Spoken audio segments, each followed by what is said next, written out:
Saudação a todos, aqui é André Michelin, sejam muito bem-vindos ao nosso espaço de celebração em Candelária. A gente está participando de um projeto de uma plantação de igreja aqui nesse bairro e dentre as várias atividades que a gente tem, a gente também assiste a um grupo de crianças. Então eu gostaria de te convidar, se você entende que o nosso trabalho é sério, você acredita naquilo que o Senhor nos deu para fazer nesse tempo e gostaria de dar um suporte, você pode também cooperar para a manutenção desse projeto, por exemplo, adquirindo uma das nossas canecas. Você tem a opção em cerâmica ou, se preferir, em alumínio.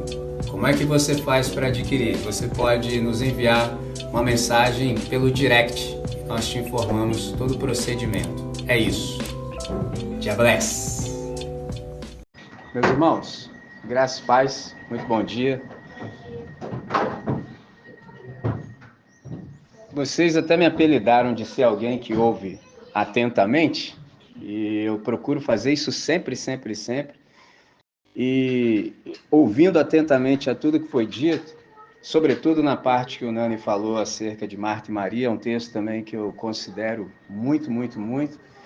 E você disse que ali houve uma quebra do status quo, etc. E é muito comum, quando alguma coisa assim começa sair de um padrão estabelecido, é comum as pessoas dizerem assim, olha, eu vou quebrar um pouco o protocolo, e eu confesso assim que eu sempre tentei entender essa fala no contexto da igreja, e até exatamente agora eu não entendo. Eu não entendo pelo seguinte, nós temos liturgia, isso faz bem à saúde, nós temos um horário a cumprir, nós somos pessoas ocupadas, mas eu fico assim, sem entender onde entra o Espírito Santo nisso. Se eu estabeleci algo que em percebendo que é necessário, às vezes, fazer uma mudança e você fica preso naquilo, eu não entendo. Então, por isso, nesse caso, eu vou pedir assim, encarecidamente, sem constranger ninguém, pelo menos 20 minutos. Eu sei que o nosso tempo está na risca, mas eu preciso dizer duas coisas. Eu quero dizer uma coisa acerca do que foi dito,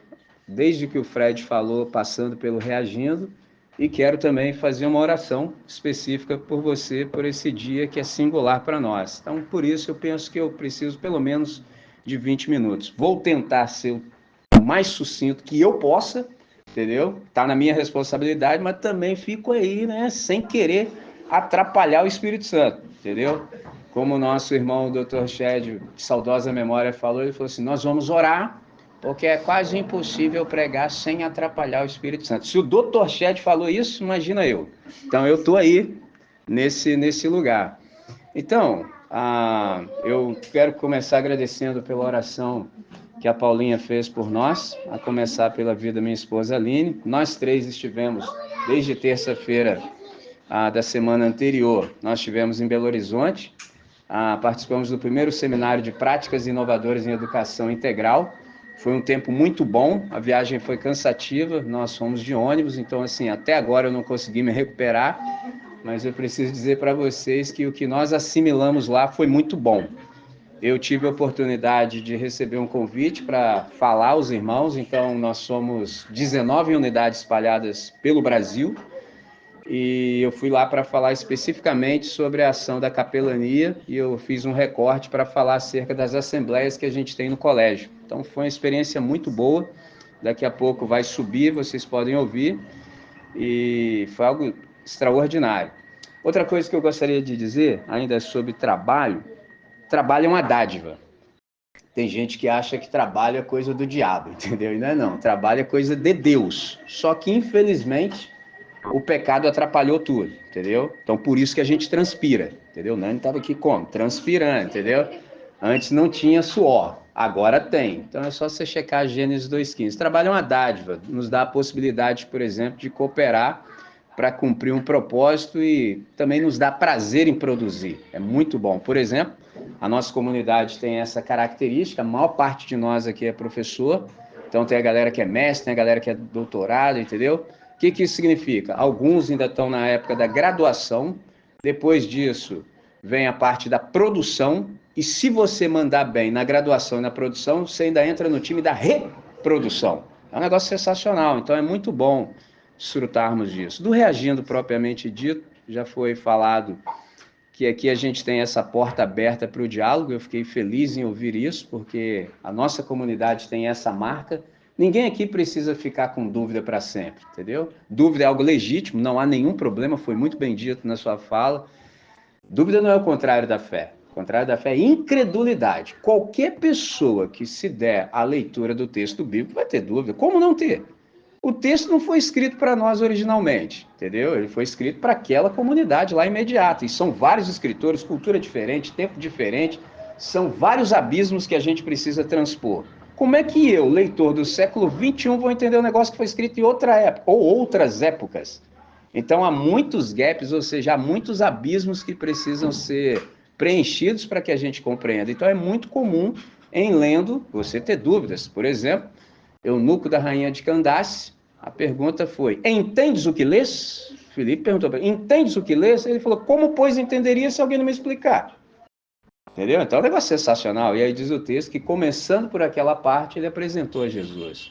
Então, aqui a gente tem esse espaço. E a ideia é sempre essa, de dinamizar e alcançar mais pessoas e mais nas pessoas. Entendeu? Alcançar mais pessoas e mais nas pessoas, ou seja, ir lá nos rincões, entendeu? Lá no interior das pessoas, de modo que nenhuma dúvida possa subsistir, entendeu? Então, o Queco nos falou no encontro anterior, Nani reagiu, e isso foi muito rico, entendeu? Já me deu altas ideias aqui, entendeu? Muito bom. E o Queco falou sobre a oração que resolve a nossa oração. Ele deu um passo além. Eu falei, isso é muito bom. A oração que resolve a nossa oração. Então, não precisamos nos repetir. Nani foi muito feliz. Queco, naquela brevidade inteligente, nos falou muito. E eu fiquei pensando em casa enquanto eu vi os 24 minutos. 24 minutos. E aí o Nani deixou no ar ali, e aí eu coloco em palavras. Levou muito mais tempo para compreender os 24 minutos do que os 24 minutos. Você entendeu? Pegou? Sensacional, sensacional. Muito bom. 3 coisas sobre oração. O que é oração? Oração é a chave que nos abre as portas do céu. Precisava dizer isso. Sobretudo a partir de tudo que o Nani nos diz. Oração é a chave que nos abre a porta dos céus. Não quero repetir tudo que o Nani disse, porque já foi muito bem dito, mas essa ideia que o Nani nos trouxe de que a nossa relação com Deus não tem nada a ver com a circunstância daquilo que nos acontece, mano, isso tinha que ser reproduzido à exaustão. Porque qualquer dor de cabeça aí, o camarada começa a ter umas ideias diferentes acerca de Deus. Ah, Deus me abandona. Calma, irmão, calma. Entendeu? Então, Nani foi extremamente feliz quando disse aquilo que Deus nos deu. Já nos deu o Consolador. No mundo tereis aflições.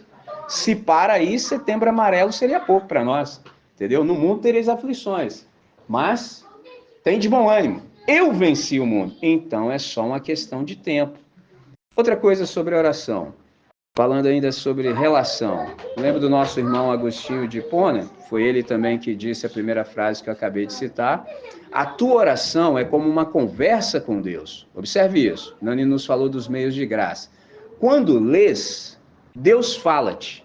Quando oras, és tu que lhe falas. Olha que negócio sensacional. Então, uma coisa que eu acho linda na fé cristã é que a gente tem muito poucas explicações. Entendeu? A chapa está esquentando no mundo aí. Cadê a explicação? Não tem explicação. Mas nós temos possibilidade de oração. Isso é sensacional. Então, tentar entender pode te enlouquecer. Porque é só injustiça para tudo que é lá. Como é que entende um negócio desse? E se você entrar nesse caminho, eu já sei onde vai dar. Ou Deus não é bom, ou Deus não é todo poderoso. Eu conheço um monte de gente que entrou nesse embate filosófico. Não, se Deus é bom, isso não podia acontecer. E se isso está acontecendo, então ele não é todo poderoso, que ele não intervém. Eu falei, ih, pronto, você vai entrar nisso aí mesmo? Então a questão não é entender, a questão é a possibilidade de orar. Senhor, estou entendendo nada que acontece aqui, hein? O negócio aqui tá esquisito, hein? Camarada ali, ó, gente boa, não sei por que empacotou. Aquele camarada ali, ó, eu não sei o que ele tá fazendo no planeta ainda. Tá fazendo hora extra. Pegou Covid 5 vezes e não foi. O outro espirrou lá na esquina, o cara morreu dali. Como assim? Não sei. Eu não sei o que é isso, mas eu tenho possibilidade de orar. Senhor, eu preciso de fortalecimento, porque senão eu enlouqueço, porque é muita loucura aqui nesse planeta. É muita injustiça, é muita corrupção, é muita insensatez. Me dá o seu fortalecimento aí para eu romper, porque senão eu vou fazer bobagem. Pegou a ideia? Então, há um irmão nosso do passado, foi um teólogo, escritor, ele foi patriarca em Constantinopla. O nome dele era Gregório Nazianzeno ou Gregório Nazienzo. E ele falou algo interessante, ele falou assim, é preciso se lembrar de Deus com mais frequência do que se respira. Fala aí para mim, Fred, que hora que eu estou pensando em respirar? Do ponto de vista da medicina, estou pensando nisso? Então, preciso me lembrar de Deus com mais frequência do que eu penso em respirar. E aí? Ou seja, não posso deixar isso de qualquer maneira, entendeu? E aí, caminhando para fechar essa primeira parte, fiquei muito feliz quando o Nani falou, porque é tudo concatenado. Esse problema do Deus poder, entendeu? Esse problema do Deus poder. Tem muita gente que só se relaciona com Deus porque ele é o Todo-Poderoso e nunca se deu conta disso. Ainda não se deram conta disso, que o camarada anda com Deus porque ele pode tudo. Quer coisa melhor? Quer coisa melhor do que eu ter um ser a meu dispor, sobretudo quando eu ainda chego junto no cascado? Porque chegou junto na oferta ali, o Todo-Poderoso tem que cumprir meus desejos do coração, afinal sou crente fiel. Aí, o problema é um só. Qual é o problema? E quem falou que Deus faz aquilo que ele disse que não faria? Só tem esse probleminha, que eu acho que a galera ainda não entendeu que a oração é assim, seja feita a tua vontade, assim na terra como no céu. Ou seja, há um parâmetro, há um paradigma. Então eu quero que isso que está estabelecido aí aconteça aqui também, porque aqui está uma bagunça. Mas aí não, então estabelece isso aqui, mas é o que o senhor quer, não é o que eu quero. E aí? E quanta gente vai entrar nessa loucura, entendeu? Deus não tem nenhum compromisso com aquilo que ele mesmo não diz, não vai acontecer, e aí sobra em qual conta? Você não teve fé. E se você tivesse fé, tá vendo? Alguém tem que ficar com esse pacote aí, mas nunca fica na conta do charlatão que mentiu em nome de Deus. Porque o problema é esse, quando você mente em seu próprio nome, quem tem sensatez, quem tem massa encefálica já fala assim, ô mentiroso, fica falando sozinho aí. Entendeu? Agora, mente em nome de Deus. Aí vocês três, inteligentes que são, um olha para a cara do outro e fala, caramba, vai, isso aí foi da pesada, hein? Mas como foi em nome de Jesus, você ainda pensa mais um pouquinho, você ainda volta domingo que vem, fica sendo oprimido desnecessariamente. Então, nesse sentido, esse Deus poder é só um ídolo. É a pessoa usando Deus como um meio para alguma coisa, mas não é Deus por si mesmo. Então, na letra do Radial, eu me lembro, eu estava no seminário, abri a Bíblia de um amigo, pedi, evidentemente, na primeira página estava escrito assim, eu te sirvo por nada e sei que isso é tudo. Veio dali, da página da Bíblia do meu amigo, que eu nem sei de onde veio essa citação. Estava lá, eu falei, cara, que negócio sensacional. Esse é o ponto. Eu te sirvo por nada e sei que isso é tudo. Eu não estou andando com Deus porque eu tenho medo de inferno. Que mano é inferno? Entendeu? Não tem nada disso. Porque se não tivesse, eu continuaria. Qual medo está me fazendo andar com ele? Nenhum. Eu ando por prazer. Então, isso aí que você disse foi muito bom, sabe? Porque Deus, ele não é um mero solucionador de problemas. Vou lançar a mão aqui de uma ilustração dos anos 80, quem não pegar vai para o Google. Deus não é MacGyver, entendeu? Deus não é um mero solucionador de problemas. Deus, na verdade, ele é solucionador de gente, porque o problema está em nós. O problema não está fora de nós. Então, o problema somos nós que somos pecadores, esse é o ponto. Então, Deus, na verdade, ele é doador de vida, entendeu? O Nani falou assim, a nossa relação com o Senhor está para além da necessidade. Falei, é isso, entendeu? Esse é o ponto. Então, se Deus é doador de vida, eu também anotei o seguinte, nós não vamos a Jesus porque ele faz a vida melhor, nós vamos a Jesus porque ele é melhor do que a vida. Esse é o ponto. Então, o Evangelho não nos dá melhores condições de vida. O Evangelho nos dá condições de viver qual seja a vida. Chapa tá esquentando, mas aqui é assim mesmo, entendeu? Aqui é assim. Então, a diferença está no fato que eu consigo passar por isso. Ainda que nada do lado de fora mude, tudo está sendo transformado dentro de mim. Isso é que é sensacional. E eu posso falar mais ainda sobre isso numa outra oportunidade que tem muito para conversar. Então, fechando essa parte aqui, eu só quero dizer a última coisa, que é quando o Keco nos disse também que há uma indigência em nós, há uma carência. Me lembrei do Agostinho novamente, quando ele falou assim, eu vou parafraseá-lo. Tu nos fizeste para ti mesmo e a nossa alma só encontra descanso em ti.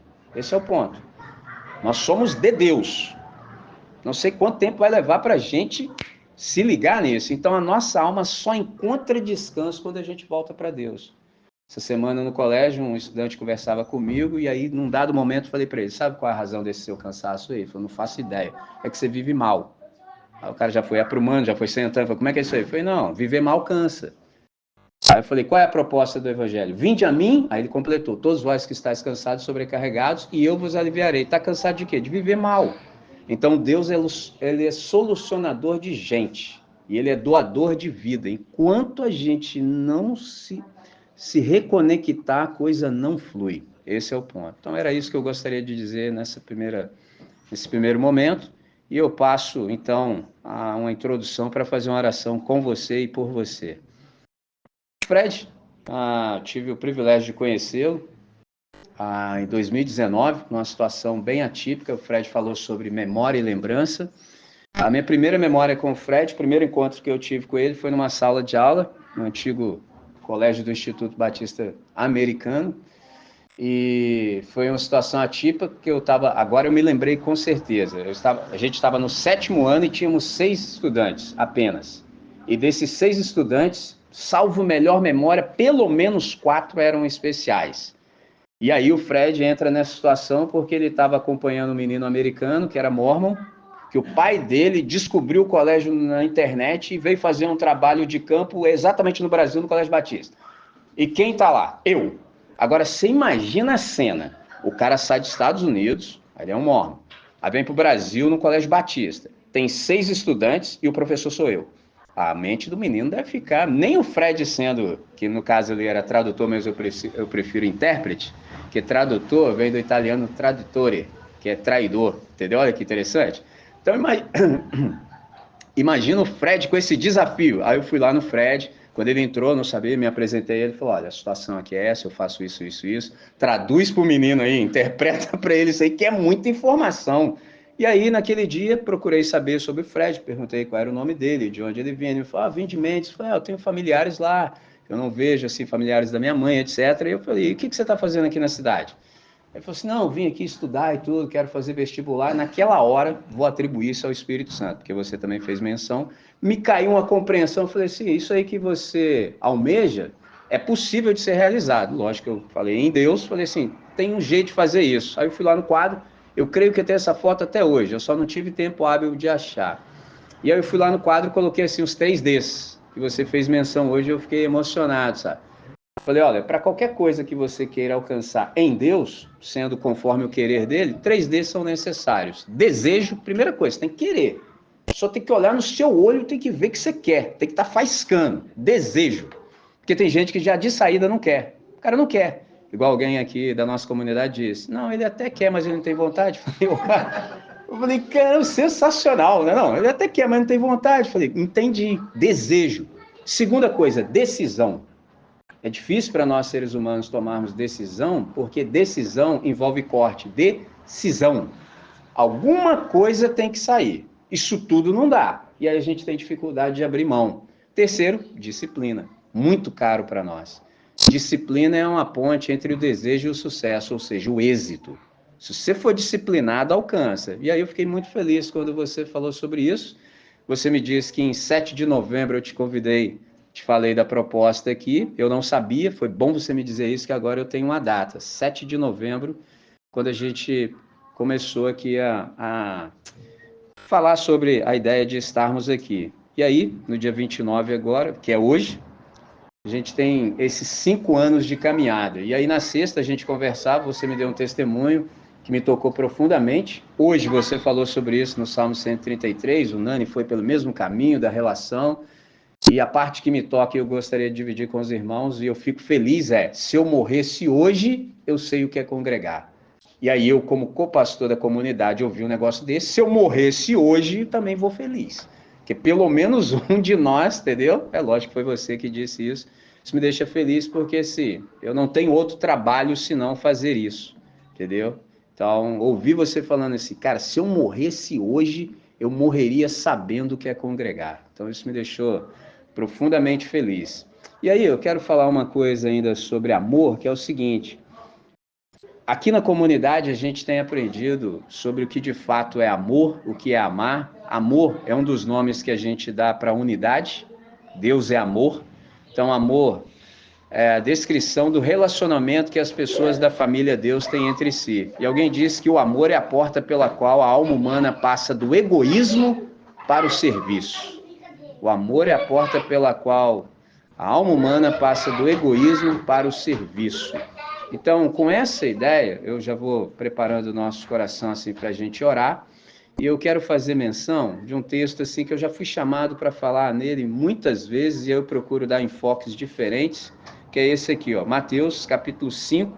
Eu vou ler entre os versos 13 e 16, digo ainda alguma coisa e na sequência a gente ora e nós estamos exatamente dentro do tempo. É assim, ó. Vós sois o sal da terra.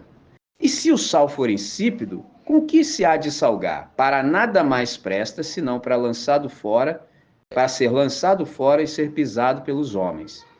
Sobre nós, igreja, vós sois a luz do mundo. Não se pode esconder uma cidade edificada sobre o monte, nem se acende a candeia e a coloca debaixo do alqueire, mas no velador, e dá luz a todos que estão na casa. 16. Assim brilhe também a vossa luz diante dos homens, para que vejam as vossas boas obras e glorifique a vosso Pai que está nos céus. Qual é a aplicabilidade desse texto aqui para esse momento singular na vida do nosso irmão Fred? Aqui na comunidade, como nós somos poucos, eu tenho procurado pastorear, ensiná-los a cada um a estar no seu velador apropriado. Entendeu? Então, essa luz que está aqui sobre nós, ela está ali porque dali ela cumpre melhor o seu papel existencial. Se ela estivesse embaixo ali, não fluiria. Então, cada um de nós precisa saber quem é, ou seja, ter discernimento acerca da identidade, saber quais são seus dons, talentos, habilidades e também qual é o velador específico. Como nós somos poucos, é possível ainda fazer isso aqui na nossa comunidade. Então, a gente... Posso dizer assim com segurança que a gente se conhece no mínimo, minimamente, entendeu? Perdoe a redundância. Minimamente a gente se conhece. A gente já saiu da superficialidade faz tempo, entendeu? Faz tempo. Então, nesse lugar, é o lugar assim da propagação da luz do Senhor para o benefício da humanidade. Então, você é uma pessoa assim, entendeu? Você tem oportunidade de já saber qual é o seu velador. E a partir desse velador, você tem a oportunidade de ser um diácono da criação, entendeu? Ou seja, exercitar a diaconia, o serviço. Esse é o segredo da nossa vida, entendeu? A gente está aqui para isso, para servir, para se gastar, entendeu? Sem se matar, que eu sei que você sabe o que eu estou falando, então não preciso nem discorrer muito. Sem se matar, sem queimar a vela dos dois lados, sem burnout, entendeu? Mas a gente está aqui para servir. Então, eu quero chamar os irmãos a uma oração, é um momento de alegria. Eu cito duas pessoas e a gente ora. Primeiro é o Spinoza, foi um filósofo, ele disse que a alegria só faz sentido se compartilhada. Então, por isso que a gente está aqui, por isso que vocês me deram esses minutos preciosos. E o outro é um polímata, até hoje é o mais importante escritor alemão, que é o Goethe. Ele falou que a alegria boa é a alegria compartilhada. Então, vou chamar os irmãos para que a gente se coloque sobre os pés. Você pode estender as suas mãos aqui para o lado de cá. Nani e Keco já estão aqui com o Fred. Fred, durante o tempo que esteve conosco, serviu também no conselho da igreja, cuidou das nossas finanças, fez os relatórios, tão bem feito que passou para o Nani excelentemente bem. E eu sei que você se esmerou lá para escrever, entendeu? Eu sei que você procurou as melhores palavras e eu fiquei pensando assim, o que a gente fala numa hora como essa? Vamos falar assim, pô, a gente vai perder o Fred vai embora. Eu falei, tá tudo errado isso aí, mano, não é nada disso, que aqui é a igreja. A gente não perde o Fred não vai embora. Por quê? Eu me lembrei de Atos 13, quando é o envio dos nossos primeiros irmãos missionários a partir da igreja de Antioquia, e eu descobri uma coisa excepcional. Na ideia de igreja, às vezes, os caras acham que missionário é a galera que não deu certo em nada. Porque às vezes os caras dão esses maus testemunhos, ou seja, empregam mal as palavras. Aí o cara, não, eu tentei isso, eu tentei aquilo, até que... Aí, na mente da igreja, fica parecendo que o cara tentou tudo na vida, não deu certo, foi ser missionário. É o contrário. O cara que é missionário, ele podia dar certo em qualquer área que ele quisesse, mas por entender o amor de Deus, entender que não foi bom, mas por ser alcançado pelo amor de Deus, assim, eu abro mão de tudo isso para fazer Deus conhecido. Essa é a razão de missões. E você, nesse caso, a gente vai te enviar porque essa é a razão da igreja. Quando a gente não envia mais ninguém, a gente pode fechar. Então, esse tempo que você passou com a gente, eu espero que você tenha sido um tempo de edificação para você, de modo que, em qualquer que seja o lugar, que você seja bênção e dali você faça a luz do Senhor brilhar e a voz do bom pastor ecoar. Então, a gente não te perde, pelo contrário, a gente vai enriquecer o mundo, porque tem igreja que pensa o contrário. Então, o camarada vê alguém fazendo uma coisa boa ali, ele já quer pegar o cara de lá para colocar aqui, para aqui ficar bom. Não, aqui é o contrário. A gente pega tudo de bom que a gente tem, dá tudo para os nossos irmãos e depois manda os irmãos embora, entendeu? Vai seguir o fluxo aí, vai para a dispersão. Esse é o segredo. Então, eu vou chamar os irmãos para que a gente ore e no final, em você concordando com tudo que foi dito, diga amém. Deus nosso Pai, nós queremos te agradecer muito por essa manhã. Uma manhã esplêndida, uma manhã belíssima, extremamente edificante para cada um de nós. Nós somos ricamente abençoados, nós, nessa mutualidade, fomos edificados, porque cada um de nós nos trouxe coisas boas. Nós te agradecemos profundamente por tudo que foi dito, por todos os cânticos, por todas as orações, pelas palavras magníficas que o Fred disse, que nos tocou tão profundamente. Na sequência veio o Nani e nos falou de modo extraordinário e excepcional acerca da maravilha que é termos esse relacionamento profundo com o Senhor de intimidade. E agora, Pai, nós queremos entregar o nosso irmão Fred em tuas mãos. Irmão Fred, para nós, é uma pessoa preciosa. Eu te agradeço pelo tempo que ele esteve aqui conosco, pela maneira sábia como ele se portou em todas as ocasiões, pela maneira séria com que ele fez tudo quanto lhe chegou às mãos. E nesse momento, é com alegria que nós entregamos o Fred para as missões. Pai, o Senhor sabe o que está reservado para ele, o Senhor sabe que o Fred ama o conhecimento, o Senhor sabe que o Fred se dedica. Então, toma tudo isso em tuas mãos, de modo que cada vez mais o Fred possa se especializar, que cada vez mais ele possa se aprimorar e se aperfeiçoar, para que no momento oportuno, no velador correto, ele possa dali fazer a tua luz brilhar e que na plataforma que ele esteja, ele possa também fazer a boa voz do bom pastor ecoar. E isso para o máximo louvor da sua glória. Nesse mundo caótico que nós estamos, Pai, nós precisamos de pessoas como o nosso irmão Fred, que nos tratem com humanidade. Então, o Fred tem essa possibilidade. Então, que no seu atendimento seja um atendimento humanizado à maneira de Jesus de Nazaré.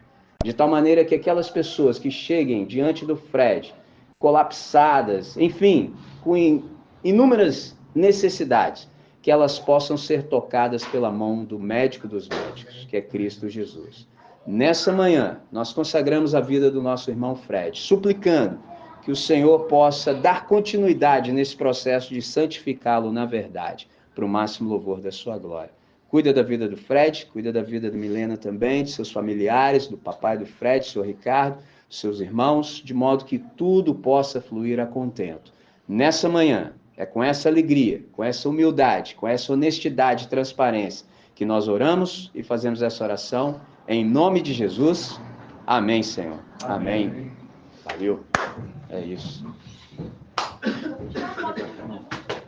gente consegue, porque ele é grandão assim. Viu? Não? Pode fazer uma foto com a máquina, né? Vamos? Pode ser. Será que tem um tripé, né?